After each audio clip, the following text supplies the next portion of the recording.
Mani sauc Oskars Teikmanis. Šī ir trešā reize, kad mēs bibliotekā organizējam semināru par visādām mākslīgā intelekta izpausmēm sabiedrībā, un šodien mēs runāsim par mākslīgo intelektu izglītībā. Mums ir 4 brīnišķīgi runātāji no ļoti dažādām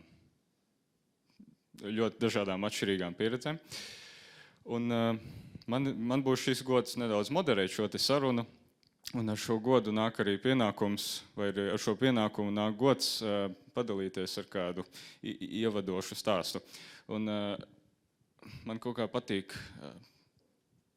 dalīties ar stāstiem, kas varbūt ir saistīti, varbūt nav saistīti ar aktuālo tēmu. Un šodien es nolēmu pastāstīt par tādu amerikāņu izgudrotāju pētnieku vārdā Douglas Engelbarts, kuru parasti saista ar to, ka viņa vārdu bieži sasaista ar datorpeles un grafisko saskarņu izgudrošanu. Bet interesantais viņa stāstā ir tas, ka izgudrot peli un grafiskās saskarnes viņa gadījumā nebija pašmērķis.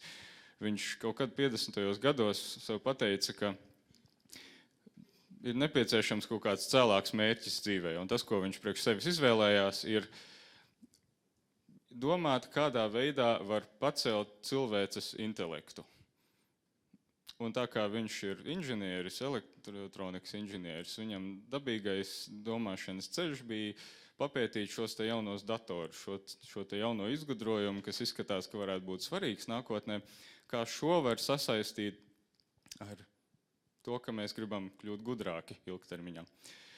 Un tad viņš izdomāja tādu veselu ietvaru, kā var izmantot šīs te tehnoloģijas, lai cilvēki varētu domāt par arvien abstraktākām lietām, proti ļaut datoram izpildīt visu šo te busy work, visu šo te garlaicīgo daļu, jeb izmantot datoru kā tādas ārējās smadzenes, kā tādu ārējo atmiņu.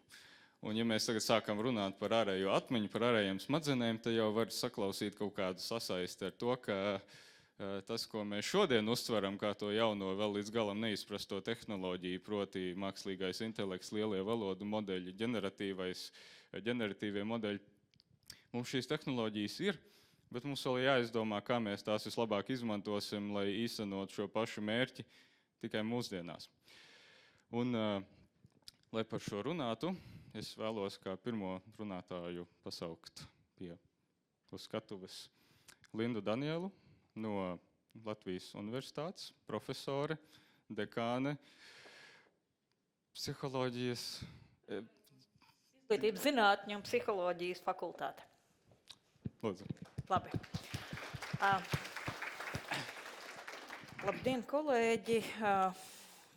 Diskusija par mākslīgo intelektu, protams, ka ir interesanta, bet tur pa laikam ir arī tādi tā kā baiļu elementi, tā kā kas, un tāpēc es šodien izvēlējos prezentācijai nosaukumu ar atsauci uz filmu, ka šausmas izglītības sistēmā. Tā kā, ka mums visiem ir šausmas, un tagad, ko mēs ar tām šausmām darīsim? Un tā kā es pārstāvu izglītības zinātnes, neskatoties uz to, ka mums fakultātē tur ir arī psihologi, mākslinieki, bet es patiesi esmu no izglītības jomas, tāpēc šī tēma man interesē, protams, un mēs arī esmu pētījusi jau pirms mākslīgā intelekta, kas tad īsti notiek ar tehnoloģijām. Tagad atradīsim, kur slaidi iet uz priekšu. Kaut kā viņi iet.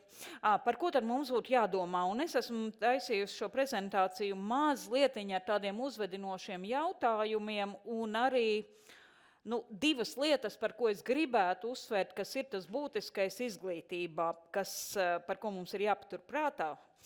Tātad viens ir, kā veidot mācību studiju procesu, zinot, ka mākslīgais intelekts ir šeit. Un tas, ko mēs esam sadzirdējuši, ka ir skolas, kas izslēdz internetu, lai jau tie bērni tam mākslīgam intelektam klāt netiek, bet viņi jau tiks tāpat. Ir skolas, kas šausmīgi meklē instrumentus, kā cīnīties, bet tā mūsu pieeja tā kā no pētnieku puses būtu, ka mums ir jāmeklē veids, kā mēs pieņemam, ka mākslīgais intelekts pastāv un ko tad mēs tur darām. Tātad jautājums, ko es vēl parasti arī tā kā pati sev uzdodu, kas varbūt izklausās tā dīvaini, vai mākslīgais intelekts palīdz mācīties? Un es teikšu jā un nē. Ir reizes, kad viņš palīdz mācīties, un ir reizes, kad viņš nodarīs ļaunumu mācību procesam, domāšanas procesiem, bet tas ir jāskatās, ko mēs ar to darīsim, vai mākslīgais intelekts attīsta radošumu. Un es atkal teikšu, ka nav viennozīmīgas atbildes, bet par to visu tad iesim tuliņās. Un kā tad ar akadēmisko godīgumu? Tātad mācību procesa veidošanā mēs domājam, kā tad mēs varam veicināt zināšanu konstruēšanu. Mēs šeit noteikti runāsim par to, tāpēc es neaizņemšu visu laiku, būs droši vien negodīgi pret pārējiem dalībniekiem. Kā pārbaudīt zināšanas, ja mēs zinām, ka mākslīgo intelektu mēs izmantojam? Un es domāju, visi šeit klātesošie ir pamēģinājuši kaut ko darīt ar mākslīgo intelektu. Ir paskatījušies, ko tas mākslīgais intelekts jums pastāsta, bet kā tad mēs pārbaudīsim, ka cilvēks pats ir kaut ko izdomājis, un tie ir izaicinājumi pedagogiem. Izaicinājumi tādā perspektīvā, cik tālu mēs ļaujam iet un ko mēs ar to daram, jo mēs, vismaz mūsu fakultātes mācību spēki, tie, kas arī cenšas saprast, ko ar tehnoloģijām darīt, mēs uzskatām, ka tas ir jāiet tajā jomā, viņš ir jāpārbauda, jāskatās, ko darīt ar to atgriezenisko saiti. Mums arī ir cilvēki, kas meklē risinājumus, kā sniegt atgriezenisko saiti, to, ko mēs atrodam, ka vieglāk varētu būt ar tādām konkrētām zināšanām, mazāk viegli, bet droši vien, ka neiespējami ar sociālām, humanitārām, un kā tad mēs varētu sadraudzēties ar mākslīgo intelektu. Un tas viens, par ko mēs uztraucamies, par to nekritisko viedokļu pieņemšanu, jo viņš mums izstāst visu kaut ko, gan spēja radīt viltus ziņas, paprasiet mākslīgajam intelektam, piemēram, 3. versijai, ko ievēlēja par Krievijas prezidentu, un viņš izstāstīs, ka tādu datu nav. Paprasiet 4. versijai, viņš jau izstāstīs, ko tad ievēlēja. Labi, mēs tagad nediskutēsim par vēlēšanām vispār. Tāpat tās izglītības propaganda par to, kā tad viss tur mainīsies, visi bērni paliks stulbi vai vēl kaut kas, kas notiks. Tālāk zinātniskā krāpniecība ar visām ētikas lietām par to, uz ko mēs atsaucamies, viedokļu veidošana un viss, kas arī saistīts ar mācīšanos, ir šī zināšanu fragmentārisms. Tas ir tas, par ko mēs domājam, par ko mēs uztraucamies.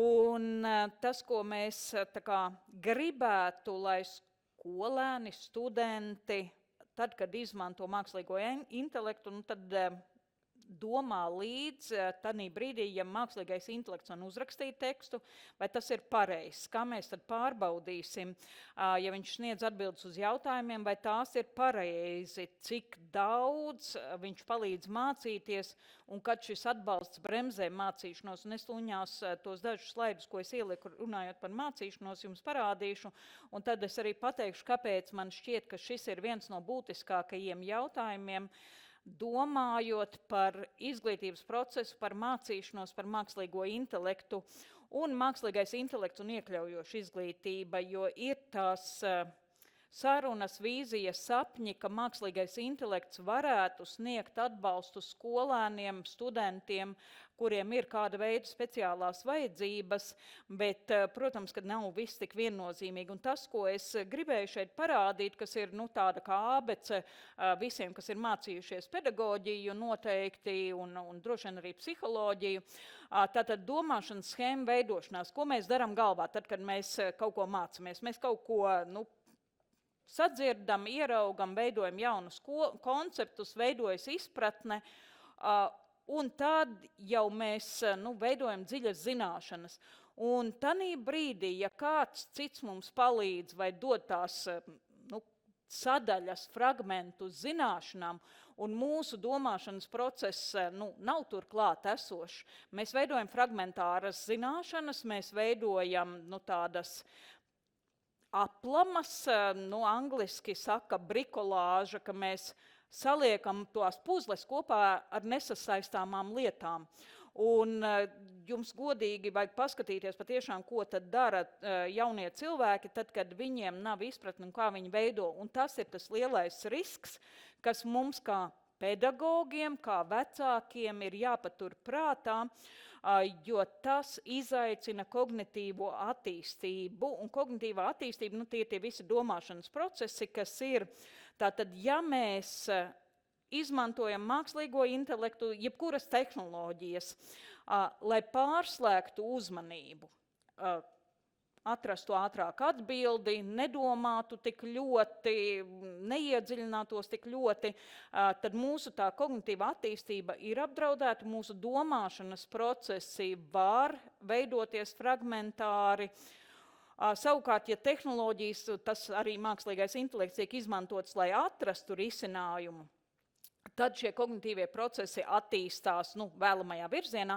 Un ko es ar to gribu teikt, kad vienalga, ko mēs darīsim ar tehnoloģijām, kā mēs darīsim, un ticiet man, es patiešām mīlu tehnoloģijas, bet es uzskatu, ka mums tur ir jābūt klātesošiem.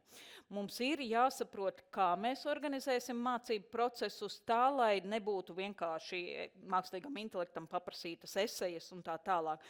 Tā kā šis ir tās šūpoles, ja tā var teikt, kur mums jācenšas izšūpoties, cik daudz mēs paļaujamies uz tehnoloģijām, jo mākslīgais intelekts patiešām mums daudz ko var palīdzēt, un visi mēs tam ticam.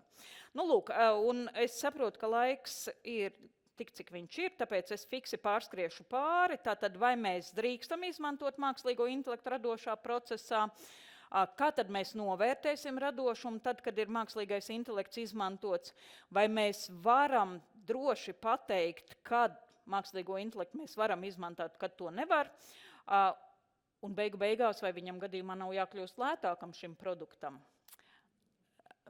Tā pa laikam domā. Jā. Un tad vēl pēdējais ir akadēmiskais godīgums. Vai ir godīgi izmantot mākslīgā intelekta palīdzību, vai mēs tad norādam, ka mēs viņu esam izmantojuši? Šis nav līdz galam viss skaidrs un atrunāts. Tālāk par autortiesībām šeit, kad mēs vēl nebijām pieslēgti pie mikrofoniem, tika runāts par to, ko tad tur dara citās valstīs, kā viņi tur uzmana to mākslīgo intelektu. Tad patiesi tur ir viss jau tas saturs, kas tiek radīts, tas ir iepriekš kāda radīts saturs, kas ir atrasts. Un vai mēs vispār to drīkstam izmantot pētniecībā, tas ir mans jautājums, jo šobrīd es esmu pētniecībā, tehnoloģija pētniecībā, un tāpēc mums visiem kopā par to būtu jādomā. Paldies no manas puses. Paldies. Tā, nākamā runātāja būs Līga Ozoliņa no Rīgas Stradiņa Universitātes sociālo zinātņu fakultātes, kur viņa ir pētniece un docētāja, kā arī studiju programmu kvalitātes attīstības vadītāja un vadlīniju autore, līdzautore mākslīgajam intelektam augstākajā izglītībā. Lūdzu. Tā, sveicināti visi klātienē, sveicināti visi, kas ir pieslēgušies mums tiešsaistē. Mēs jau šeit satiekoties ar vairākiem runātājiem, šodien runājām, to diskusiju par mākslīgo intelektu šobrīd ir tik ārkārtīgi daudz. Man liekas, katru dienu notiek vismaz 3, 4, 5, un šķiet, ko mēs vēl varam jauni pateikt. Vienlaikus mēs katru dienu turpinam lietot šos rīkus, mēs viņus testējam, izmēģinam, un gribas domāt, ka ar katru reizi tomēr tā diskusija kļūst praktiskāka, pielietojamāka, mēs vairs varbūt tik ļoti daudz nerunājam par teoriju un nemēģinam iedomāties, kā būtu, ja būtu, bet mēs jau varam runāt par mūsu katra pieredzi un likt to kontekstā ar to, kā tas strādā manā gadījumā augstskolā, noteikti citu kolēģu gadījumā arī vidējās izglītības līmenī vai citos izglītības līmeņos. Jā, Oskars jau pieminēja to, ka Rīgas Stradiņu universitātē mēs gada sākumā prezentējām mākslīgā intelekta vadlīnijas.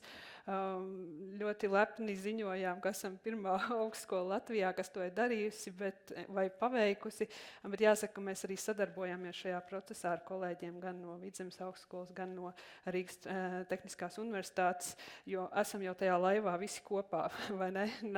Noteikti neizdomāsim kaut ko ļoti unikālu, tikai mēs Stradiņu universitātā, tāpēc es domāju, tā sadarbība un miedarbība un mainīšanās ar pieredzi, idejām ir ļoti svarīga mums visiem.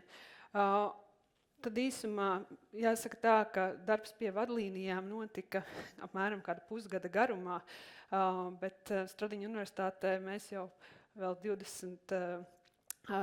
gada sākumā jau spērām pirmos soļus. Tie gan bija tādi protekcioniski soļi, primāri domājot par akadēmisko godīgumu. Ja jau izplatās šie rīki un kļūst arvien populārāki, un mēs redzam, ka studenti iet mācību spēkiem pa priekšu, tad vismaz ieliksim šīs atrunas par akadēmisko godīgumu, ka šo rīku izmantošana neatbrīvo no atbildības par plaģiāti un tā tālāk, bet mēs vienlaikus sapratām, ka ļoti ilgi mēs nevaram šādi tikai no tāda aizsardzības pozīciju un skatījumu uz šo raudzīties, un tāpēc sākās šis darbs pie vadlīnijām, jo mēs vēlējāmies gan studentiem, gan mācību spēkiem radīt noderīgu, maksimāli praktisku rīku, kas palīdzētu ikdienas darbā, kā šo mākslīgo intelektu izmantot jēgpilni. Un man liekas, par to jēgpilnumu mums arī šodien visvairāk ir jārunā, lai mēs šos mākslīgā intelekta rīkus neizmantojam tā ļoti utilitāri, bez tādas dziļākas jēgas, tikai efektivizēšanas nolūkos. Mums ir jādomā par to, kā tas tiešām mums var palīdzēt augt, nevis patiesībā varbūt degradēties kaut kādās jomās. Tas, ko jau Linda jau norādīja, arī šajā diskusijā mēs noteikti paliksim pie secinājuma, ka mākslīgam intelektam ir gan iespējas, gan šie riski un ierobežojumi. Un, tas man liekas paliks tāda kā aksioma jau, un mēs neko jaunu šajā nepateiksim. Bet tieši tāpēc arī mums, vismaz Stradiņu universitātē, tas uzstādījums mēs atbalstam. Mēs uzskatām, ka nevajag baidīties no mākslīgā intelekta izmantošanas, dažādu rīku izmantošanas, bet tiešām darīt to, eksperimentēt tā jēgpilni un atbildīgi. Tas, ko mēs šobrīd darām, ka mēs veltam ļoti daudz resursus, lai panāktu, ka mūsu mācību spēki, mūsu darbinieki apgūst, iepazīstas ar mākslīgo intelektu, gan tādā bāzes līmenī, gan jau tādā padziļinātākā līmenī, lai tas viedoklis par mākslīgā intelekta rīkiem, tā iespējām, ierobežojumiem būtu varbūt jau praksē balstīts, savā pieredzē balstīts, nevis tā ļoti stereotipiski, varbūt virspusēji viedoklis, es negribu apgūt kaut ko jaunu, tāpēc tas ir slikts, vai vienkārši pārņemam citu teikto, bet paši īstenībā nezinām, vai mums tas varētu noderēt vai nē. Un jāsaka, ka patiesībā tā interese ir tiešām liela, un mana kolēģi, kas runās nākamā, noteikti stāstīs arī par skolotājiem, ka arī tur ir milzīga interese apgūt, saprast, kas ir pozitīvi. Manuprāt, tas ir pozitīvi, un mēs Valentīna dienā organizējām vienu diskusiju Stradiņu universitātē par attiecībām ar mākslīgo intelektu, un tad tas mūsu secinājums bija tāds, ka jā, šīs attiecības ir jāveido, tās ir jāattīsta, bet tam cilvēkam tomēr vajadzētu būt tam vadošajam, tomēr, kurš tur rūpi, ka šeit nederēs tā psiholoģijas, varbūt tā līdzvērtības vai vienlīdzības, šis uzstādījums. Un tad kā to panākt? milzīgs tāds uzdevums ir tiešām tiem mācību spēkiem. Un atkal jau es saprotu, ka to negribas dzirdēt, jo no skolotājiem prasa visu kaut ko arvien vairāk un vairāk. Bet tomēr arī šoreiz man tāks ļoti daudz, kas būs atkarīgs un jāizdara tieši pedagogiem. Jo zinot šīs mākslīgā intelekta iespējas, būs jādomā, kā mainīt šo mācību procesu, kā mainīt sava kursa vai konkrētā mācību priekšmeta pasniegšanu, kur šis mākslīgais intelekts var būt noderīgs, kur nē.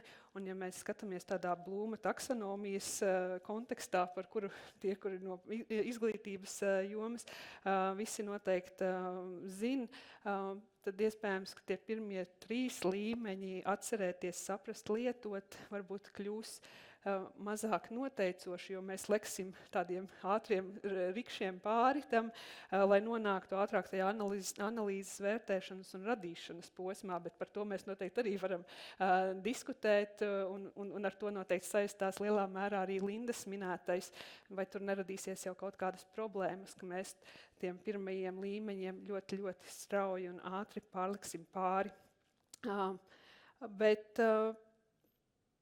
Jā, es nezinu, vai man šobrīd vajadzētu iet daudz dziļāk. Iespējams, ka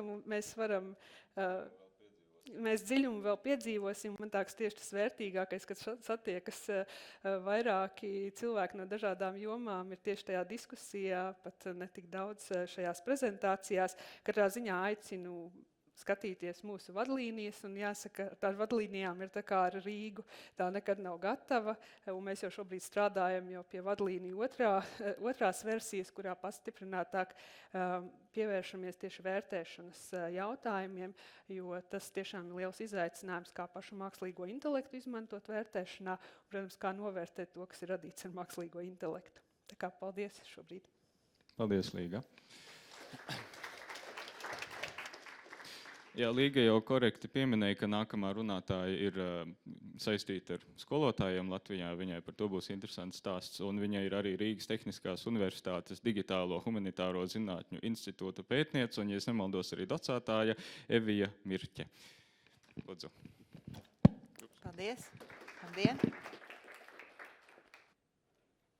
Labdien. Mani sauc Evija, un jā, es pēdējo pusgadu braukāju pa Latvijas skolām, nu jau vairāk, nu jau sanāk 8 mēneši, un es apbraukāju ļoti daudz skolas, un tāpēc ar Oskaru runājot, jau iepriekšējā seminārā es piecēlos un teicu, varbūt par izglītību es arī labprāt nākšu runāt, un rekā te es esmu, un tāpēc prieks dalīties savā stāstā, ko es esmu novērojusi, ko es esmu dzirdējusi, un es tā šobrīd nerakšu vēl nekādā dziļumā, tikai parādīšu jums datus un ar ko sastopās skolotāji.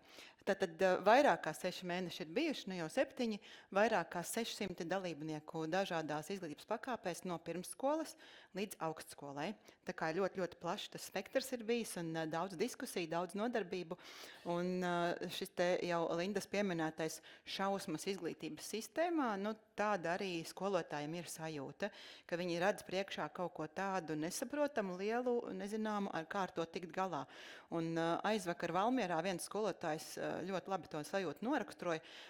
Es viņiem lūdzu sarunu nodarbības sākumā novērtēt, nu, kā jūs jūtaties, tā kā dot skolēniem vai nedot skolēniem to mākslīgo intelektu. Un daudzi izvēlas parasti 3. 3 ir visdrošākais, no 1 līdz 5, tad ņemam 3. Varbūt jā, varbūt ne, un tas arguments skolotājiem bija ļoti pamatots. Viņš saka, es nezinu, kā to lietot, un tāpēc es baidos, ka es nespēšu to kontrolēt, jo man ir jāiemācās vispirms. Un tāpēc šīs te mācības, kuras es esmu, viens, es zinu, ka vēl ir 2 lektori, kas pa Latviju braukā, ļoti ceru, ka būs daudz vairāk, un ka mēs varēsim to paplašināt visos līmeņos, ne tikai skolotājiem, bet arī vecākiem, jebkuram cilvēkam ir jāmācās šīs lietas saprast, jo tā ir tik jauna tehnoloģija, kur katram būtu jāsaprot. Un tāpēc tas, ko mēs ar skolotājiem darām, mēs skaidrojam, kā viņi tur varētu pielietot, kā viņi varētu izmantot. Nu, tā kā sākumā skaidrojuši, bet tad ir visa nodarbība, 2/3 ir pilnīgi praktiska, ķeramies pie darba un daram. Un tad es jums parādīšu tagad, kāda man ir aptaujas rezultāti. Ir tādas 3 minūšu, 4 minūšu aptaujas sākumā un beigās, un te es esmu salikusi kopā, pasēdēju vienu vakaru. Kā jūs domājat, cik stundas es būtu pavadījis, ja es tur kaut kādām datu apstrādes programmām šo te darītu? Nu, droši vien, ka man kāda diena paiet, jo es tik labi nemāku, es to ikdienā tik bieži nedaru. Es tad tur skatītos, kā tos datus analizēt un tā. Un tad es beigās sēžu un domāju, es eju uz nodarbību par mākslīgo intelektu. Tā tad es prasu mākslīgam intelektam, lai viņš man sarēķina to visu. Nu, lūk, tad cik bieži skolotāji izmanto? Šis ir pats sākums, ja? Jūs redzat, ka vairāk kā puse nekad nav izmantojusi. Tagad tas procents pēdējā mēneša laikā jau ir sarucis līdz 40%. Tā kā jā, kolēģi dalās, izplatās un skolotāji mācās tālāk, paši sāk lietot. Nodarbības sākums un nodarbības beigas, jūs redzat, ir tumšais rādītājs ir nodarbības sākumā un dzeltenais nodarbības beigās. Es jūtos ļoti labu darbu paveikusi, 2 stundas un 15 minūtes, un redzat, tas dzeltenais stabiņš jau ir aizbīdījies pa labi, ka viņi jau ir gatavi sākt ar skolēniem lietot, un tieši kā mēs te runājam, kā Linda pieminēja, tas ir jāintegrē mācību procesā, tam ir jābūt klātesošam, tikai skolotājiem ir jāiemācās vadīt to kā tad upi gultnē ielikt pareizajā. Gatavība pašam sākt strādāt un lietot mākslīgo intelektu. Atkal 2 stabiņi, atkal Evija sev slavē un priecājas. Es nezinu, vai viņi to pēc tam arī reāli dara, bet vismaz nodarbības beigās viņam ārā ejot saka, ka tas ir bijis ļoti vērtīgi. Tās 2 stundas viņš ir sapratis, ka nav jābaidās, nav tik traki, un viņš ir gatavs sākt eksperimentēt un izmēģināt. Un tad jāpiebilst šīs te ārējās smadzenes, ka tiešām skolotājs saprot, ka tas mākslīga intelekta rīks ir dažādas programmas, ko mēs apskatām, ka tās ir tā kā tāds smadzeņu paplašinājums. Tev ir vēl viena galva klāt, kura domā nedaudz tavā vietā, tu izdomā, kas jādara, un viņa ātri izdara. Tu paskaties, cik es esmu iepriekš daudz tam tērējis laika, un tagad, cik ļoti maz tas būs vajadzīgs. Un tad šis, manuprāt, ir svarīgākais no tā visa secinājums, kāpēc skolotāji nelieto, un šeit, kā es teicu, arī mācību spēki no augstskolām arī ir šajā pašā aptaujā piedalījušies. Un šo sarakstu man uztaisīja mākslīgais intelekts tātad par to, kāpēc nelieto. Jo es viņam iedevu ļoti garu sarakstu ar atvērto jautājumu atbildēm. Nav zināšanas un prasmes, nav jākomentē vai ne, laiks un iespējas, jo iemācīties arī vajag laiku. Tās 2 stundas, dažiem ir tā, ka viņš ir atskrējis pēc stundām, viņš jau domā, ka jālabo tie darbi un īstenībā jau nav laika, un kāds to kaudzīt nodarbības laikā mēģina izvilkt ārā un varbūt tur sākt labot kaut kāds tos pārbaudas darbus. Kad jau sāks praktiskā daļa, tad tās kaudzītas nav viņas tur vairs uz galda, jo vienkārši ir laiks un te un tagad mēs mācamies. Nav interesi vai nav vajadzība, jo cilvēks saka, bet man ir viss labi, man īsti nevajadzēja.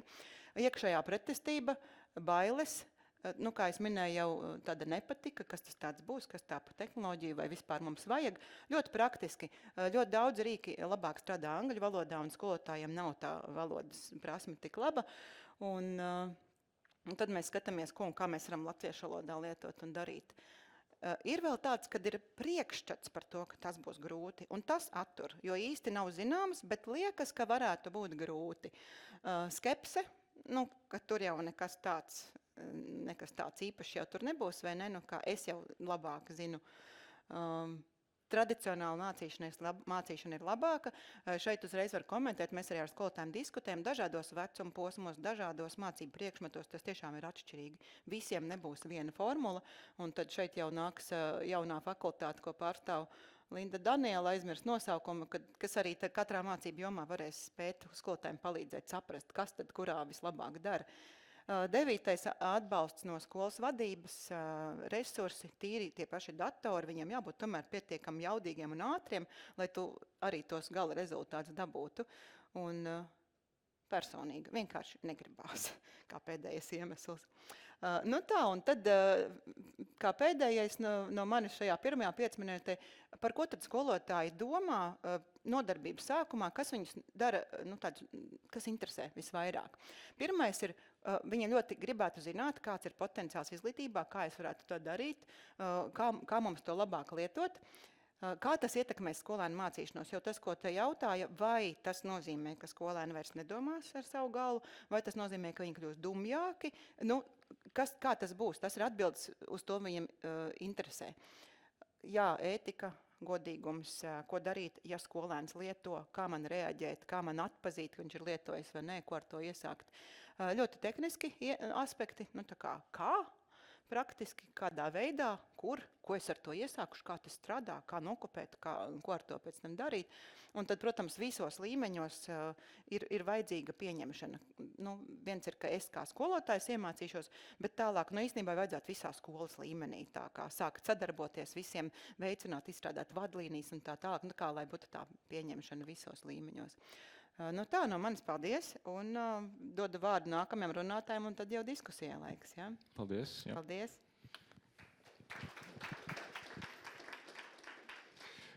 Jā, pirms mēs pārējām uz sarunas daļu, runās arī Pāvils Jurjāns, uzņēmējs, programmētājs, un viņam tagad būs neliela mikropauzīte tehniski iemeslu dēļ, tāpēc es jums uzdošu jautājumu, cik daudz no jums ir dzirdējuši par platformu Khan Academy? Jā, daži. Cik daudz ir lietojuši?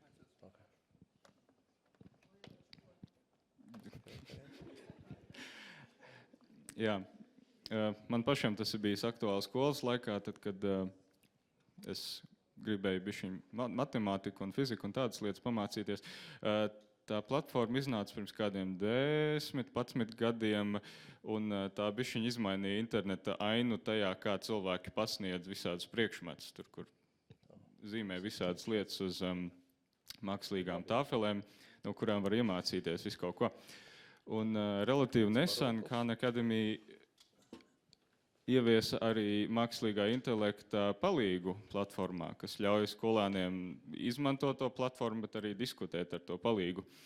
Un tas, ko Pāvils izdarīja, kas man liekas nenormāli stilīgi, viņš ir tas cilvēks, kurš pateica, labi, ir forši, ka šī platforma eksistē angliski, bet būtu labi, ja tā būtu arī latviski, un viņš ir šīs te iniciatīvas vadītājs, lai to platformu lokalizētu latviešu valodā.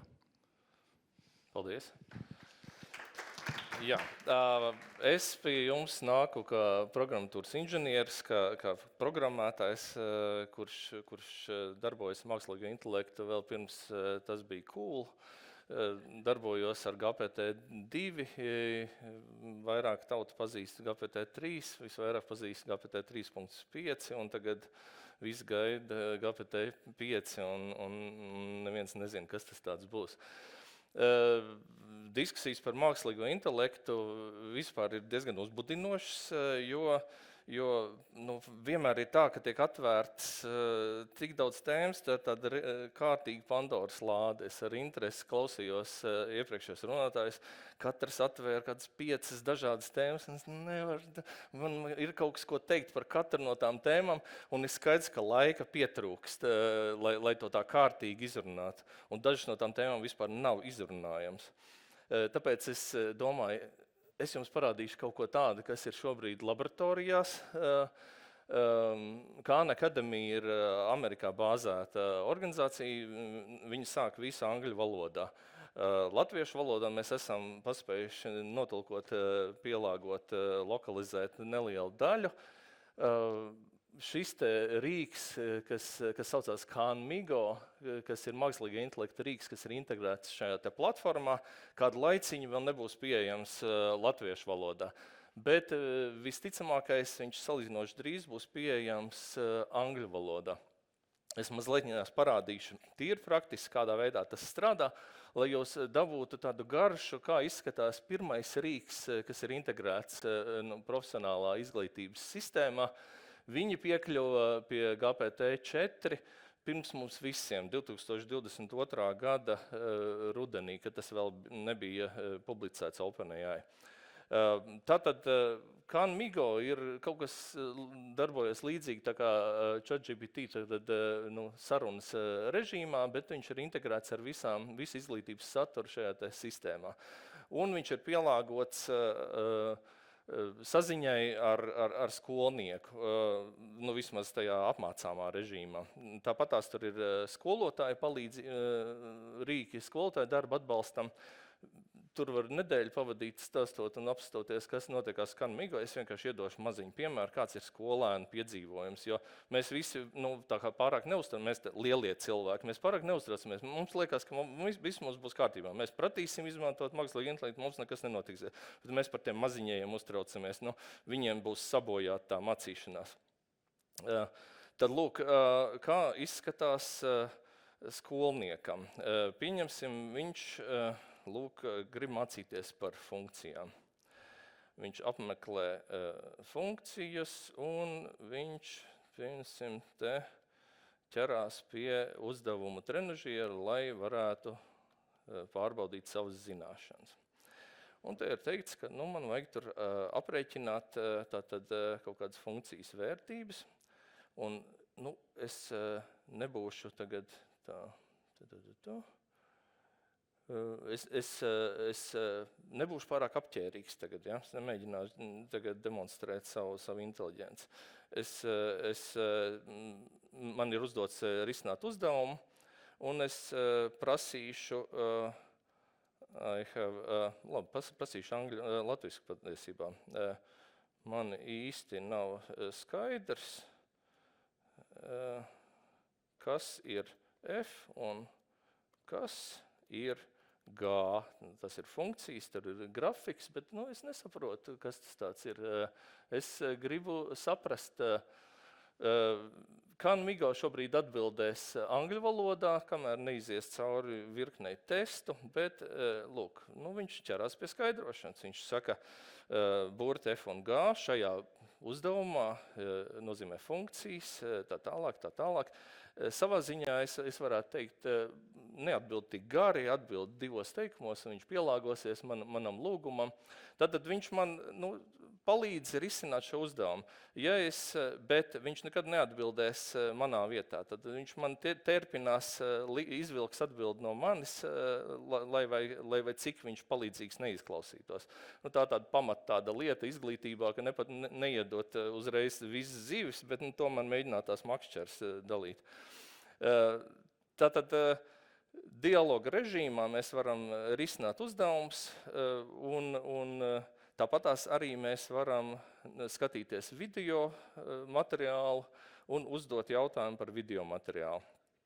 Tagad, pateicoties interneta savienojumam, mēs varbūt arī ieraudzīsim to video materiālu. Jā. Ja mēs skatītos to video, ko mēs tagad neskatīsimies, bet ir video transkripts apakšā redzams. Šis video transkripts un video saturs ir pieejams mākslīgam intelektam. Es varu būtībā jebkurā brīdī apturēt video un uzdot kaut kādus jautājumus, ka es nesapratu, ko skolotājs teica, un sarunas režīmā es varu saņemt atbildes. Tā kā būtībā tas ir tāds privāts skolotāja režīms. Ja mēs interesējamies par skolotāju labumiem, tad arī skolotājam ir pieejami, piemēram, Create Lesson Plan. Mēs varam lūdzu stundas plānu par negatīviem skaitļiem ievadu negatīvajos skaitļos. Un viņš atkal atbildēs angļu valodā. Būtībā viņš sniedz man saites, uz ko es varu bērniem parādīt, kādu materiālu, iedot kaut kādas stundas plānu, tad 2 video, 1 pārbaudas darbiņu. Es varu tālāk rafinēt atkal sarunas režīmā šo stundas plānu, lai nebūtu gluži tā, ka es veltīju stundas plānu izstrādē 3 sekundes. Tādi ir rīki, kas šobrīd top laboratorijās. Šis ir viens no pirmajiem rīkiem. Tādi rīki būs arvien vairāk. Un es ļoti labi saprotu, par ko runā mācību spēki, par akadēmisko godīgumu, jo šādiem te rīkiem pateicoties, mēs varētu teikt, nemācīties. Mēs varam vienkārši izjautāt rīkus, tiekam līdz apmierinošai atbildēji, un tad uzskatīt, ka mēs esam tur piečakarējuši sistēmu. Un tādā ziņā tā ir tiešām ļoti sarežģīta tehniska problēma. Es pats uz ādas savus esmu piedzīvojis, cik ārprātīgi jaudīga mācīšanās platforma ir mākslīgais intelekts. Esmu pavadījis 1000 stundu ar dažādiem modeļiem. Un uzskatu, ka tas ir, lai mācītos, nekad nav bijis tik labs laiks, lai mācītos. Tie rīki ir vienkārši fantastiski, ārkārtīgi efektīvi. Bet, ja rīku pieejamība un informācijas pieejamība būtu vienīgā izglītības komponente, tad jau problēma būtu atrisināta. Mums ir jātiek galā ar uzmanības vadību, mums ir jātiek galā ar motivācijas vadību, un šie te rīki, šīs te problēmas vismaz pagaidām, īsti varētu teikt, ka mākslīgais intelekts YouTube algoritmu izskatā drīzāk traucē uzmanības noturībai nekā palīdz, jo mēs labāk klikšķinam uz nākošā video, nekā ķeramies pie mācīšanās. Tā kā tas joprojām mums paliek, cilvēkiem, miesai un gaļai vadīt šo te uzmanības un motivācijas menedžmentu. Un tā arī būtu jābūt patiesībā galvenajai skolotāja funkcijai. Es noslēgšu es vairāk gribētu sludināt par to, cik labas ir visas šīs ziņas. Es gribētu iedot arī mazu darvas karotīti. Mākslīgais intelekts ir diezgan ar daudzām kļūdām latviešu valodā, lai gan viņš paliek arvien labāks, bet tomēr latviešu valodas teksts ir ar pietiekami daudz kļūdām, lai studenti nevarētu ģenerēt esejus un vienkārši nodot. Tur tā kā, baigi forši, ja, no vienas puses, bet no otras puses, tas, ka šie te rīki nesaprot latvisku un nevar sagatavot latviešu valodas tekstu, savā ziņā noliek mūs kaut kādā uz kaut kādas zināmas tādas atpalicības sliedēm tāda globālā sacensībā.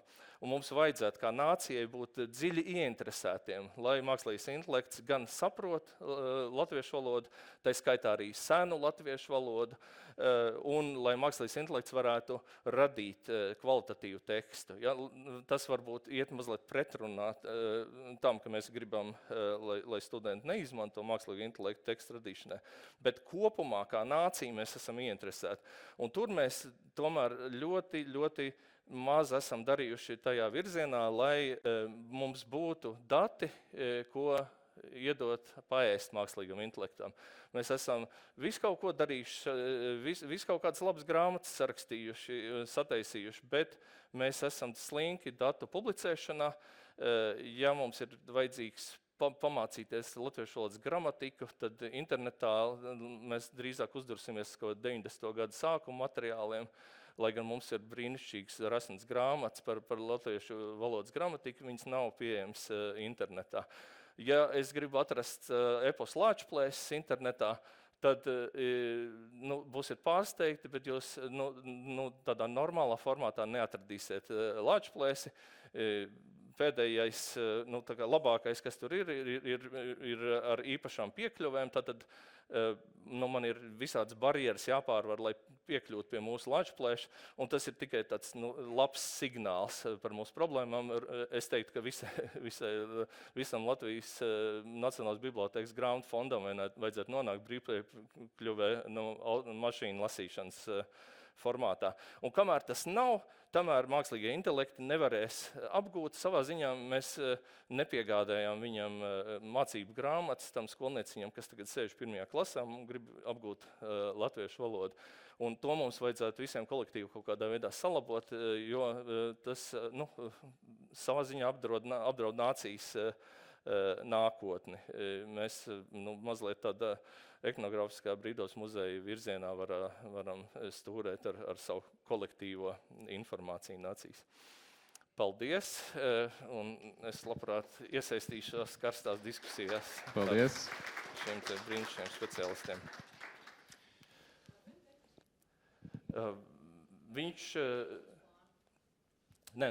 ChatGPT ir drīzāk tā kā skabargains dēls. Ja? Mums ir ar zināmām prasmēm jāpieiet, lai mēs tiktu pie laba materiāla. Ja mēs vēršamies pie ChatGPT ar vienu teikumu tur līdz 10 vārdiem, mēs saņemsim kaut kādas šablonas drīzāk. Tad šis rīks ir integrēts ar visu saturu, kas ir pieejams Khan Academy platformā. Tas ir kaudzēm nepārspīlēt 100 stundu video, uzdevuma trenžieris. Nu, ja jūs padarbotos ar Khan Academy platformu, tad redzētu, kas ir Khan Academy platforma bez AI. Un tā ir pilna sistēma, kurā cilvēki var mācīties un skolotāji var salikt klasi un mācīt un tam līdzīgi. Un tad tam visam klāt pieliek būtībā aģentu, kas pārvalda visu to datubāzi un var piedāvāt saturu no tā.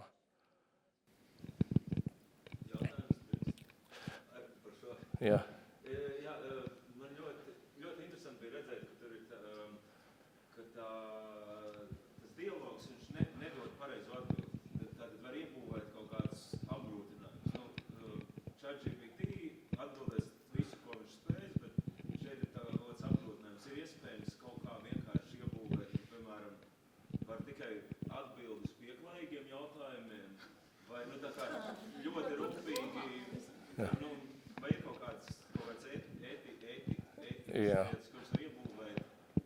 Nē, ir, laikam, es negribētu absorbēt šo te diskusiju un pārvērst viņu par diskusiju par to, kā lietot ChatGPT. Ja? Ir lieliski paņēmieni, kādā veidā izmantot ChatGPT, tā skaitā mācības stundās, un es pats praktizēju, kā pasniedz programmēšanu pirmā ģimnazijā jauniešiem, kuriem vajag tādā advancētā līmenī kaut ko cietāk apēst. Un es atveru ChatGPT stundas laikā, un mēs darbinām viņu stundas laikā, un man nav ne mazākā kauna to darīt, jo tas vienkārši ietaupa laiku. Ja?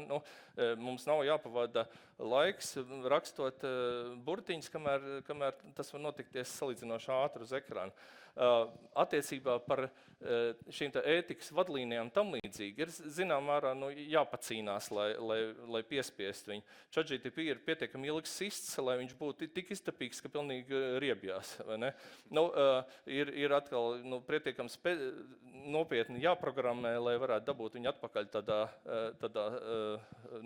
profesionālākā līmenī. Bet atkal, jā, šis ir lielisks tēmas, kur man būtu ļoti daudz ko stāstīt, un mēs varam pēc diskusijas parunāties, bet mums vajadzētu pievērsties laikam diskusijai šeit. Ļaujam Pāvilam apsēsties, un tad varam turpināt. Mēs jau dabīgā veidā kaut kā pārgājām pie tāda skatītāja jautājuma formāta, tā kā droši, ja ir vēl kaut kas, jūs varat turpināt. Man pašam ar pirmo jautājumu ir tā, ka atzīšos, ka viena no manām galvenajām iedvesmām, ka būtu vērts šo diskusiju taisīt, bija tieši tā diena, kad es uzzināju, ka Khan Academy ir ieviesis šo te AI palīgu un uztaisīja veselu tur video par to, ka skolēni var labāk mācīties, ja viņiem ir tāds mentors un ja ir 1-pret-1 mijiedarbība, tad viņi daudz vairāk no tā var iegūt, nekā vienkārši vieni paši vai klasē mācīties. Un tas viss man šķita tā pilnīgi loģiski, un es domāju, jā, protams, ka tas tā ir. Bet es domāju, tas skolēns, kurš ir tajā platformā, tas jau ir labs skolēns ar iniciatīvu, pats grib mācīties, izmantot šo te rīku, un viņam tagad ir pieejams vēl viens rīks pa virsu, kas vēl vairāk palīdz. Es domāju, tas, protams, ir forši, bet ko tas tagad nozīmē nākotnē, kā tas varētu attīstīties tālāk. Un tad es domājot par to, ka šo sasaistīt ar tādu robotizētu mācīšanos, es atradu vienu pētījumu no Nīderlandes, kur pirms aptuveni pusgada izmēģināja robotu, lai mācītu bērniem spēlēt klavierus. Šim robotam bija divas versijas. Viena versija tāda, kas saka bērniem, forši, turpiniet, viss ir baigi labi. Vienkārši dod šādus pozitīvus vārdus. Un otra versija šim robotam bija tāda, ka tas ieraksta, ko viņi spēlē, un uzdod jautājumu, kā tu jūties par to, ko tu nospēlēji. Izdari tādu pašrefleksiju nedaudz. Un tad izrādījās šī pētījuma laikā ar 50 skolēniem no 8 līdz 16 gadu vecuma bērniem, ka šis te pašreflektīvais robots izvilka labākus rezultātus no šiem skolēniem. Tagad, vai šis pētījums ir gana valīds, lai to uzskatītu par pierādījumu tam, ka šeit kaut kas ir, tas ir tāds jautājums, bet tas, pie kā es tagad gribētu nonākt, ir ņemot šo te Khan Academy piemēru un šo te robotizēto klavieru skolotāju piemēru, ko šis varētu nozīmēt nākotnes šādu robotizēto palīgu ainā. Evijai bija ko teikt? Jā, es gribēju piebilst tieši par jau tevis minēto.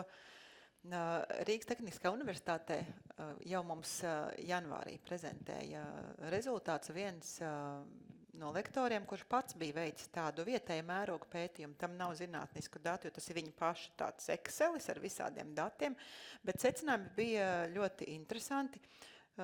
Piemēram, bija uzdot jautājumu studentiem, tu lietoji, pildot uzdevumus mākslīga intelekta rīkus vai nelietoji, kāpēc lietoji vai kāpēc nē, ko tu darīji ar viņiem, tā kā paplašināt. Un gala rezultātā viņš to salika kopā ar studentu sekmēm. Atzīme kursu beidzot.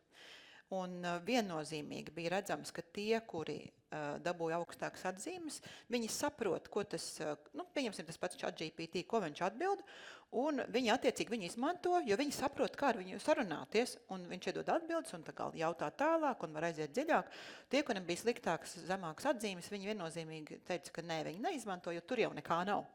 Tā kā tas, man liekas, ļoti labi parāda. Tie, kuri saprot, izmanto, un tāpēc viņiem sanāk, bet tie, kuri nesaprot, tā kā tikko minēja, viņi tāpat tur vēl tālu ir no tā, lai izmantotu. Tā kā, jāvelk ir klāt tie, kuri vēl neizmanto, un viņiem arī vajag iedot rīkus kā un skaidrību. Tā kā.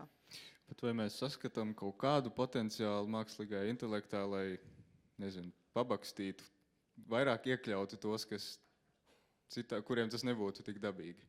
Kaut vai šis te pats robots. Protams, tas bija tāds izolēts piemērs, kur tiem skolēniem vienkārši pateica, jums te ir robots, jums ir klavieres, spēlējiet.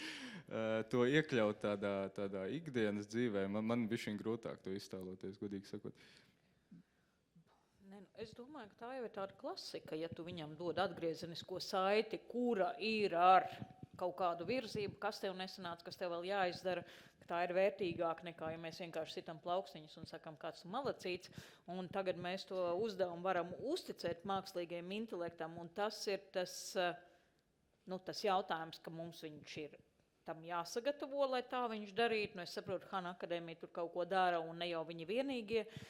Tas būtu viens. Otrs, man šķiet, ka tas, ko Evija minēja, arī ir diezgan likumsakarīgi, jo patiesi jau, ja mēs tam mākslīgam intelektam vienalga, kuru formu mēs izvēlētos, vai visiem zināmāku, vai pameklētu kaut ko dziļāku, vairāk, viņš jau ar mums reaģē to, ko mēs pajautājam. Un man šķiet tā lielā daļa, kas mums ir jāiemāca, tā vaicājumu prasme, ko mēs viņam jautājam, kā mēs mākam noformulēt jautājumu, un tas jau prasa, lai es arī padomātu. Es pieļauju, ka tas minētais piemērs pirmā ģimnāzija programmēšana, ne jau tas ChatGPT sāka darīt kaut ko, tāpēc, ka mēs viņu atvērām. Viņam droši vien tika uzdot precīzi, konkrēti uzdevumi, jautājumi, ko tad tagad darīt. Un man šķiet, ka ja mēs varēsim panākt, ka viņš par funkcijām ne tikai atbild, jo tur jau ir skaidra atbildi, ir F vai G vai vēl kaut kas, bet ja viņš mums mācēs arī izstāstīt, kāpēc šādā krāsā izkrāsots kvadrātiņš ir radošāks nekā tur tajā citā krāsā izkrāsots, lūk, tas, man liekas, gan jau būs izaicinājums, kā es varēšu novērtēt, vai tas students vai skolēns veidojot, saliktu, pakārtotu teikumu, viņu uzrakstīja vienā vai otrā veidā, kā es to novērtēju. Vai gleznošana, zīmēšana, da jebkas, kas nav tīri konkrēta zināšanas. Un to noteikti varēs izdarīt, bet tas prasīs vairāk to prātu, to iekšējo. Un iespējams, viņš tur jau ir, tikai viņš vēl nav mums iedots pilnajā lietošanā. Man gan gribētos pakomentēt par to, kā tā vaicājumu izdomāšana, tur nedaudz smadzenes ir jāpieliek, bet jāsaka arī, ka ChatGPT ir ļoti draudzīgs pret ļoti slikti noformulētiem jautājumiem. Tur var kaut ko viņam pateikt, un viņš palīdzēs nonākt pie konkrētāka formulējuma, kā var lielāku Viņš laikam stulbāks, jo viņš atbild tur kaut ko tādām vispārīgām frāzītēm un saka, ziniet, tomēr pajautājiet ekspertam. Un tev ir ar viņu jāpaspēlējās tomēr, lai lai dabūtu ārā tādu jēdzīgu atbildi. Nu, labi, tur vēl arī maksas, bezmaksas versijas un kaut kas tur ir, ko mēs vēl varam ieslēgt. Bet, nē, es neteiktu, ka viņš man tā baigi gudri. Es viņam vakardien prasīju visu kaut ko ar manu Excel. Vienkārši spēlējos, jo man nevajadzēja, tas bija 5 gadu vecs Excel. Es vienkārši mēģināju ar viņu paspēlēties. Viņš nesaprot, ko nozīmē klase. Es paprasu savādāk. Man bija tur viena tāda kolonna, kas saucās klases skolā. Viņam nepieleca. Man nemaksas. Bet, Oskar, Es varbūt piebildīšu. Ir skaidrs, ka šo rīku izmantošana prasa kaut kādu zinām kompetenci, un mēs varam dabūt kaut kādu vienu līmeni pilnīgi ar nulli zināšanām un citu līmeni ar ekspertu zināšanām. Un savā ziņā tas ir arī tāds posts, jo viņš diezgan izvērst atbild arī uz ļoti stulbiem jautājumiem. Un tas rada lietotājiem priekšstatu, ka tad tāds ir tas mākslīgais intelekts. Un viņš ieliek to mākslīgo intelektu kastē, un turpmāk viņš vienmēr, ka viņam vajag kaut kādu smieklīgu dzejolīti uzrakstīt, viņš versīsies pie mākslīga intelekta un prasīt dzejolīti. Viņš vispār pat neiedomājas, ka var izmantot viņu mācību procesam, piemēram. Bet tas viss ir, tas viss, protams, ir lietas, par kurām vajag ļoti plaši runāt, un jebkurai izglītības iestādēji patiesībā vajadzētu būt cilvēkam, kas ir atbildīgs par mākslīgo intelektu lietošanu, un tāda iniciatīvai vajadzētu sākties šodien, bet ir arī pilnīgi skaidrs, tur runā par robotizētu procesa. Tā lielā mistērija, kāpēc vispār cilvēks grib kaut ko mācīties vai negrib, viņi tomēr ir iekšā tajā cilvēkā. Vai viņš spēs nosēdēt pie tām ChatGPT vairāk par 5 minūtēm? Varbūt viņam tur putnīčs tur pa logu lido un viss uzmanība nobruka un pavadiens izbeidzās un tam līdzīgi. Varbūt viņam notifikācija atnāca telefonā, un tas bija daudz interesantāk. Viņam varbūt nav līdz galam sapratni, kāpēc vispār tās funkcijas ir vajadzīgas. Ja? Labi, viņam tur ir atestāts vajadzīgs, bet kāpēc viņam dzīvē funkcijas būs vajadzīgas? Un viņš vienkārši nepieņems jebkādu skaidrojumu, kas uz ekrāna rakstās, jo viņš zina, tas taču kaut kāds robots tur. Viņš nepieņems viņu kā autoritāti, bet tajā pašā laikā varbūt viņam būs kāda respektēta persona ģimenē vai ārpus ģimenes, kas tīņem ļoti svarīgi. Tad tas pateiks 3 vārdos kaut ko ļoti triviālu, un viņš teiks, jā, tas gan bija gudra tāda lieta. Un tas ir viss cieši saistīts ar mums, kā tādu dzīvniecisko dabu, psiholoģisko, instinktīvo, kuru, ja mēs gribam integrēt kaut kādā mākslīgā intelekta sistēmā, tad mums jāintegrē ir kameras, balss tonis, jāpiešķir viņam ķermenis, un tas viss paliek stipri sarežģīti un dārgi, un nav tuvāko 10 gadu laikā. Tā kā skolotājiem pilnīgi noteikti ir zelta pielietojums. Viņam ir jārūpējas par uzmanības un motivācijas vadību. Es gribētu iestarpināt, ka jā, tiešām atbild ekscelenti arī uz muļķīgiem un stulbiem jautājumiem, atbild ar neprecīzu terminoloģiju un visu pārējo. Man jāsaka, ka te nāk vietā tas jautājums par kritisko domāšanu. Mēs sakām, ka mākslīgais intelekts, tā pielietojums, tas šausmīgi attīstīs mūsu kritisko domāšanu, bet, lai būtu kritiskā domāšana, ir arī jābūt kaut kādam pamatam, spējai to izdot to informāciju, kaut kā saprast un pēc tam ar to iedarboties, jo tā kritiskā domāšana jau pati nerodas ne no kā. Tur ir jābūt šīm priekšzināšanām, kaut vai spējai uzdot konkrētus terminus, lietot konkrētus vārdu savienojumus, lai pēc tam izgūtu kaut kādu rezultātu un pēc tam jau ar to strādāt. Tāpēc es domāju, ka ir ārkārtīgi svarīgi, ka mēs tiešām pievelkam klāt to skolēnu, studentu daļu, kuri tomēr spēja līdzvērtīgi uzdot šos vaicājumus. Mēs, piemēram, augstskolā no nākamā gada ieviešam visiem pirmā kursa studentiem būs mākslīgā intelekta kurs, tieši par vaicājumu formulēšanu un praktiski darbojoties, attēlus ģenerējot, lai mēs iedodam šīs pamata prasmes, lai pēc tam jau kursos, specifiskākos kursos ejot iekšā, viņi saprastu, ko no viņiem prasa docētājs, ko tur var dabūt, kas ir kvalitatīvs izguvums, kas nav kvalitatīvs izguvums, lai mēs tad ejam kaut kādu to soli uz priekšu. Evijai vēl bija komentārs? Jā, es gribēju piebilst, es redzu arī ceļa rokas, bet tieši saistībā ar šo un par to nākotnes skolēnu runāt, jo mūsu tēma jau ir nākotnes izglītība, vai ne? Es to klasi redzu tā, pieņemsim, klasē varētu būt tik daudz skolēnu kā šeit, pilnīgi mierīgi, katrs darītu savas lietas, skolotājs vada procesu, viņam nav vairs jāstāv priekšā jāmāc, jo ir dažādi rīki, kas māca. Skolotājs tikai vada procesu, diferencē pēc vajadzības skatās. Būs rīki, kuri to uzmanību spējas noturēt bērnam tehniski, ar to, ka pajautās, es redzu, ka tu tagad ilgi aizsēdējies pie šī uzdevuma, iespējams, ka tev vajadzētu piecelties un izkustēties, vai arī tu esi gatavs turpināt, viņš nospiež podziņā, esmu gatavs turpināt, tātad viņš ir tomēr pie tā ekrāna, viņš nav aizsapņojies, ja? Un būs bērni, kuri nevarēs to, un tāpēc tā klases organizācija ir pilnīgi citādāk jādomā, uzdevumi pilnīgi savādāk ir jādomā, kas notiek klasē, ko ar to visu iesāk, un tas ir tas, ko šobrīd skolotāji īstenībā ļoti, ļoti gaida un ilgojas pēc parauga, pēc tiešām, neteiksim, ka viņi ir dūmji vai vēl kaut kā, viņi tiešām nevar zināt šo, neviens to nezina pasaulē, jo tagad tas ir tikai 2 gadus mums pazīstams, kā tehnoloģija plaši pazīstama, un nevienam nav gatava grāmata, kā tagad mācīt matemātiku, integrējot mākslīgi intelektu programmas. Jo nav, tās programmas arī attīstās un nāk jaunas. Un tāpēc vienkārši tā visa klases darbība būs savādāk, bet skolotāja būtība jau, kā te kolēģi minēja, būs vitāli svarīga. Skolotājs ir tā atslēga procesam, kuram ir jāmāk pareizi menedžēt. Un tad mēs varam vienā klasē vienlaicīgi spēt diferencēt dažādus līmeņus, kurš ir iesācējs, kurš vēl kaut ko, jo tās tehnoloģijas viņas ir kā atbalsts.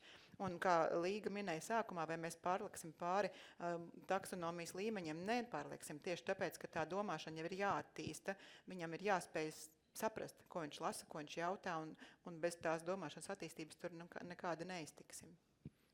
Ok, mums bija jautājums pie skatītājiem.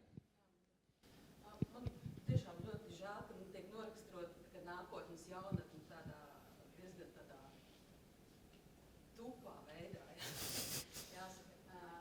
Pirmkārt, mums nebūs to jauniešu, ko mācīt, mums demogrāfija ir ļoti lielos mīnusos, un tā ir viena lieta. Un, ja mēs šādā nozīmīgā diskusijā jau tā kā prezumējam, ka tie jaunieši ir tādi, ka viņiem trūks motivācija un tamlīdzīgi, manuprāt, mēs jau esam diezgan lielā bedrē. Labi, nedaudz notušēju to, bet manuprāt, ka viena no būtiskākām lietām būtu saprast to, ka pedagogam jau ir jārada kaut kāds rāmis, kurā viņš šo visu var apgūt. Mēs šajā brīdī, manuprāt, paļaujamies uz to, cik kuram katram entuziasmi ir, tik mēs paļaujamies, ka viņš apgūs. Bet, manuprāt, ļoti skaisti parādīja, kādi ir tie aizspriedumi pret šo visu. Ja? Un tad man ir jautājums, kā tad mēs varam mainīt šo aizspriedumu pilno sabiedrību, kas ir pedagogi, kuri faktiski ir tie, kas ar tiem jauniešiem strādās. Un Zandai Rubenai iznākusi jaunā grāmata Digitālā bērnība, kur pilnīgi ir izskaidrots, kāda ir tā jaunā sabiedrība, ar kuru mēs esam kopā. Vairs nebūs vajadzīgs skolotājs, kas stāv klasē priekšā. Ja jautājums ir, vai tā skolotāja paaudzes to saprot, ka viņi nebūs vairs vajadzīgi. Oi, šitas jau sen ir. Atkal 5 Visi Pandoras stāsti. lādes kopā. Skolotājus jau sen Nevajag tiešām tādas vārdas lietot, skolotāji nebūs vajadzīgi. Tā ir nepatiesība, un viens īsts pētījums to neapstiprina.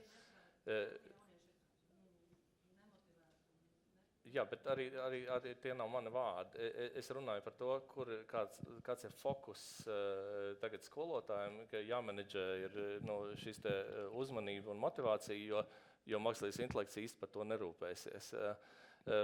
Skolotājs joprojām ir atslēgas persona izglītības procesā. Vienkārši runājošā galva priekšā lektors, un kad viss sēž un tur cītīgi pieraksta, šī funkcija pilnīgi noteikti aiziet vēstures mēslainē. Un kā jau te kolēģi pieminēja, mēs varam transformēt izglītības procesu, pilnībā viņu tad desinhronizēt. Mums nav nepieciešams, ka visi pulciņā dara vienādo lietu, kas arī ir, arī Blums ir dibinājis to ideju ievies par mastery learning, vai meistarības mācīšanās, kur ir iespējami pateicoties tehnoloģijām, ka katrs var mācīties savā ātrumā, apgūt pa solim, pa pakāpienam nepieciešamās zināšanas un tādā veidā tiešām arī sasniegt ideālu līmeni, lai gan iepriekš varbūt viņš bija norakstīts kā kaut kāds bremz un tas jau neko nesapratīs. Tāpēc tehnoloģijas patiešām var atrisināt milzumu daudz šo te jautājumu, bet vienmēr ir kaut kāds, tā teikt, dabīgā intelekta aģents, kurš regulē to procesu, kuram ir kaut kāds arī uzstādīts kaut kāds uzdevums. Viņam ir uzdevums uzstādīts, lai visa klase ir gatava eksāmenam. Es drīkstu atbildēt par šo te, ko darīt. Jo tas jau ir tas, piemēram, ko es daru, ko citi dara, bet jā, tas jādara plašā, reāli lielā valsts mērogā, visi skolotāji ir jāmāca. Viņi ļoti grib mācīties, piemēram, uz kursiem, kas man notiek Rīgā, kursa grupa aizpildās vienas dienas laikā, dažu stundu pat laikā, un jau sastājas rindā nākamie skolotāji, vienkārši mana kapacitāte nav tik liela, tur būtu vajadzīga tāda riktīga treneru komanda, kuras uzdevums būtu tagad uzliekama mērķi šajā gadā, visu Latviju, jo Latvijā cik 1028, 30, vai es nezinu, pirmskolas skaita iekšā vai neskaita, tur dažādi varētu strīdēs, bet 1000 ir ļoti daudz cilvēku, kuriem to vajadzētu mācīt. Un tās nevar būt teoretiskas lekcijas Zoomā, kur pieslēdzās 500, mēs nezinām, ko viņi dara, nedara, izmēģina, neizmēģina. Tas ir ļoti praktiski jābūt, jāpastāv blakus, bez kritikas, vienkārši palīdzot un tad iedrošinot viņu. Un tas notiek, un skolu direktori arī ļoti atsaucīgi. Ir man zvanījuši maniem kolēģiem, tad mēs viens otram kolēģiem piespēlējam, Klau, reku, tas tavā reģionā, aiziet tu pie viņiem, man nav jābrauc pāri visai Latvijai. Tas notiek, bet tas ir pagaidām tikai balstoties uz skolas vadības iniciatīvu. Tam būtu jākļūst tādam plaša mēroga pasākumam. Šeit bija viens jautājums. Jā, Gins, augstākās izglītības pedagogs un arī inženieris. Man šķiet, starp jums un jums viens labs atslēgvārds varētu būt skolotājs kā mentors. Ja, teiksim, ir šī studentu skolēnu centrētā pieeja, tas laiks, kad tiešām mēs norakstam materiālu, kad lektors stāsta, tas ir aizgājis, ka skolotāja loma ir mentorēt, uzraudzīt šo jauniešu darbu un būt viņiem palīgs tajā procesā atklāt sevi. Un varbūt man vēl rodas kādi divi jautājumi, varbūt Pāvēlam varētu būt interesanti atbilde. Es nesen saskāros ar piemēru, kur šie te valodu modeļi, tos ir uzstādīt arī uz personālā datora, neiesaistot serveru sistēmas. Tas nozīmē, ka cilvēks, kurš aktīvi arī strādā, piemēram, skolotāji ar savu personīgo zināšanu sistēmu, ko angļu valodā dēvē par PKM, Personal Knowledge System, ka to rīku var sasaistīt ar savu tādu datoru zināšanu bāzi un uzdot jautājumus savā zināšanu krātuvē, kas tam pašam cilvēkam lokāli varētu atvieglot arī kaut kā darbu. Tas man likās ļoti interesants piemērs. Un, teiksim, atsaucoties uz Kāna akadēmijas, arī pagājuši gadu redzēju, ka ir šis piemērs. Un man patika tā lieta, ka viņiem tā tendence bija, ka nedot atbildi, bet palīdzēt tikt līdz atbildai. Tad man arī radās tāds +1 priekam, ka šeit ir potenciāls, kur to izmantot. Un arī tā Kāna akadēmija, mēs runājām par, vai skolotājiem būs vieta, joprojām vajadzēs tos cilvēkus, kas radīs tos video materiālus un citu veidu informāciju, lai arī tie skolēni var attālināt mācīties jebkurā vietā, laikā un viņiem ērtā tempā. Un, ir lietas, kas ir vajadzīgas, un tās iespējas ir, ko izmantot. Jā, paldies. Līdz gribēju kaut ko Jā, Līga. piebilst tam. Nē, es nezinu, vai turpināt vajag par šiem skolotājiem. Es vienkārši skatoties vēsturiski tā kā tehnoloģijas man interesē, tad, kad Amerikā tos pirmos čipus izgudroja, tad bija zinātnieki rakstīja, ka skolotāji viss beidzam, jūs vairs neesat vajadzīgi. Un tas laiks iet uz priekšu un rāda, ka tas skolotājs, viņš būs vajadzīgs, viņš būs savādāks, es piekrītu, viņam ir jābūt savādākam, bet viņš noteikti nepazudīs kā suga, kā profesija. Viņš transformēsies, lai viņš mācētu, es nezinu pat kā tas latviski saucās pareizi, tas instructional design, lai to mācību procesu dizainētu tā, ka tas bērns tur grib, jo tā motivācija patiešām, tas, kas tehnoloģijām ir tas riskantais, kad visi tie mācību materiāli un viss, kas ir jādara attālināti un kas ir paredzēts, ka bērns ies un mācīsies, viņi ir labi, bet viņi ir paredzēti tiem, kas tur ies un to darīs. Savukārt ir bērni, kuriem interesē putns, kaķis, jebkas cits, un tad mums tie materiāli ir jāmēģina veidot tādu, lai mēs viņu tur noturētu. Jebkādā veidā, vai viņš pienāks klātienē skolotājs pie pleca un teiks, kur mēs tagad tālāk ejam, vai tas būs kāda poga, vai tas būs kaut kāda balss, kas no turienes atskanēs, tagad filozofēju, izdomāju no galvas kaut ko. Bet faktiski man šķiet, ka tas cilvēks, kurš to mācīs, viņš joprojām būs vajadzīgs, jo es esmu tik jau sen skolā gājusi, kad es atceros vēl sarunas, kad kalkulators padarīs visus stulbus. Un tad nāca visādas citādas lietas, kas padarīs tos bērnus stulbus, bet šie vienalga kaut kā nepaliek stulbi, viņi kaut kā mēs virzamies uz priekšu. Tā kā es īstenībā esmu diezgan optimistiska gan par to, kur mēs nonāksim, gan par to, ka neviens nepaliks stulbs, un vienmēr būs kāda masa, kas kaut kur pazaudēsies, bet man šķiet, tas lielais izaicinājums ir mums, kā mazai valstī, ar salīdzinoši tomēr mazu iedzīvotāju skaitu. Man šķiet, mēs nedrīkstam izturēties tā kā Indijā, Bangladešā, pat Amerikā, ka mēs nedrīkstam pat to procentu, kas tur pazaudējās pa ceļām un kas tur guļ ielas malā, piemēram, Bangladešā, ka mums viņi ik viens ir vajadzīgs, un tāpēc mums par ikvienu jādomā, lai viņš vai mākslīgā intelektā, vai robotiņu paspēlējās, bet ka viņš mācās un viņš kaut ko apgūst. Jā, es priecājos dzirdēt, ka jūs kā mācības spēks sakojat līdzi tendencēm. Latvijas skolu un augstskolu mācību spēki ir pelnījuši apmācību. Mums kopā visiem ir kaut kā jāizdomā, kā to īstenot, jo tur bija daudz iemeslu, kāpēc nelieto, bet es viņus kolapsētu kaut kādā tur vienā, vienkārši bailes no nezināmā. Un cilvēks, nepatīk viņam tur kaut kāds nezināmais. Es savukārt dzīvoju kaut kādā savā angliski runājošā burbulī, un tad man likās, ka mēs palaidīsim Latvijā Khan Academy tur angļu valodā. Un figu, ja, tur nekas tur nesanāca vispār nekādā veidā. Tāpēc, ka skolotāji nērti jūtās tur ar visiem kliliem, nepatīk viņam mācīt tur angļu valodā. Ir kā tāda maza barjera tehniski, bet viņi pilnībā aptur. Un, ja cilvēki kaut nedaudz sāktu bakstīt to pašu ChatGPT vienreiz nedēļā. Tas bija brīdinājums, ja. Ka vēl ir 15 minūtes. Jā, okay. Paldies. Tad tādā gadījumā jau būtu elastīgāka attieksme. Tā kā, tas ir tiešām valsts līmeņa uzdevums dabūt tos rīks līdz lietotājiem. Jā.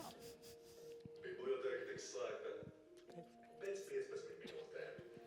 Un tas pat nav mākslīgais intelekts.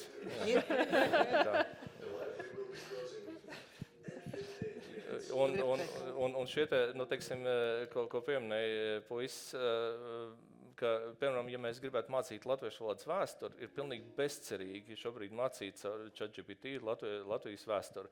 Kāpēc? Tāpēc, ka mēs neesam sagatavojuši materiālus, izlikuši internetā, un arī Latvijas vēsturi, ticiet, neticiet, visu laiku mainās, pieaug, un ir arī dažādi viedokļi par to, kā mācīt Latvijas vēsturi, un mēs ik pa brīdim cīnāmies par to, kas ir vēsturiskā patiesība. Nu, līdz ar to skolotājs, kuram būs jāmāca Latvijas vēsturi, viņam nāksies pielāgot mākslīgo intelektu, lai viņš mācītu tādu Latvijas vēsturi, kas šobrīd tiek uzskatīta par pareizu vēsturi vai pareizu paņēmienu. Un jau tagad caur to pašu ChatGPT eksistē rīki, lai papildinātu to zināšanu bāzi ar saviem tekstiem. Un tas ir tiešām kaut kas tāds, ko ir vērts stāstīt no māju jumtiem, pilīs un būdiņās, jo tā ir šodien pieejama tehnoloģija. Un viņi pieejama tikai par $20 mēnesī. Tā kā, tas tiešām nav nekas. Ja mēs varētu iedot katram bērnam Latvijā ChatGPT par $20 mēnesī, tas joprojām būtu labāks izglītības budžeta izmantojums nekā tur kurināt tukšas telpas. Tā kā tas ir prioritāšu jautājums. Tur jau vēl zina kā, ilgtspējība, elektrība. Viņam daudz elektrības vajag, bet labi, 5 minūtes jau tuliņ jau vairs nav. Bet es domāju, ka šeit mēs nonācām pie ļoti svarīga jautājuma par vienlīdzīgām iespējām. Un kādam $20 mēnesī nav nekas, kādam tas šķiet vērtīgs ieguldījums, bet ir daudzi, kur to nevar atļauties. Un tas ir arī tas, par ko mēs diskutējam universitātē. Kas ir tie rīki un kas ir tas, ko mēs varam prasīt no studējošā, lai mēs tomēr nediskriminējam šajā procesā. Jā, mēs visi esam par to, lai mēs izmantojam, bet ir jāsaprot tas, kā mēs paši esam spējīgi iet līdzi un ko mēs varam atļauties un ko mēs nevaram atļauties. Es domāju, tas ir ārkārtīgi svarīgi arī, lai mēs neiebraucam otrā grāvī. Kas notiek, ja mēs neizējām laikā? Ne?